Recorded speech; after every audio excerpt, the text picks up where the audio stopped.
Hindi pa man nakakapasok ang bagyo, penerwisyo na ng mga pag-ulan at baha ang iba't ibang mga lalawigan sa bansa.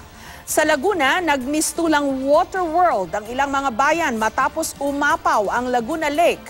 5 tulay naman sa Isabela ang inabot na ng baha. May report si John Consulta.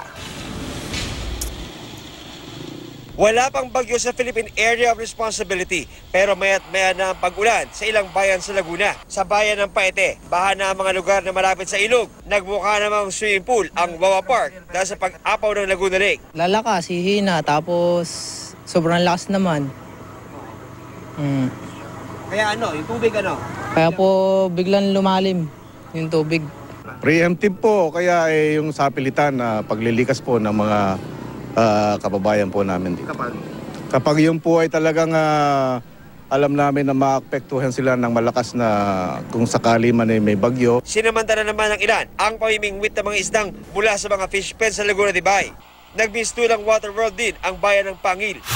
Walang patid naman ng pag-ulan sa Ilagan, Isabela. 5 tulay sa probinsya ang inabot ng tubig. Kabilang dito ang Bacolod Bridge sa Ilagan, Alicaucao Bridge sa Kawayan, Guca Bridge sa bayan ng Ichaque, Cabagan Santa Maria Bridge at Santo Tomas Cabagan Bridge. Sa videong pinost sa Facebook page ng MDRRMO sa Mauban, Quezon, possible na ang provincial highway na natabunan ng landslide dahil sa tuloy-tuloy na pag-ulan.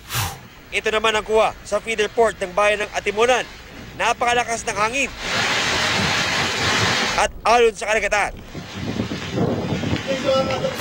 Ang spillway nito sa Lucena City, hindi na madaanan. May tumirik pang truck sa daan.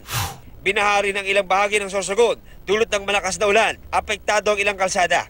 Nagkaroon din ng pagguho ng lupa, pero wala namang naitalang nasaktan sa insidente. Ayon sa Pag-asa, Intertropical Convergence Zone ang nagpapaulan sa ilang lugar sa bansa. John Consulta, GMA News.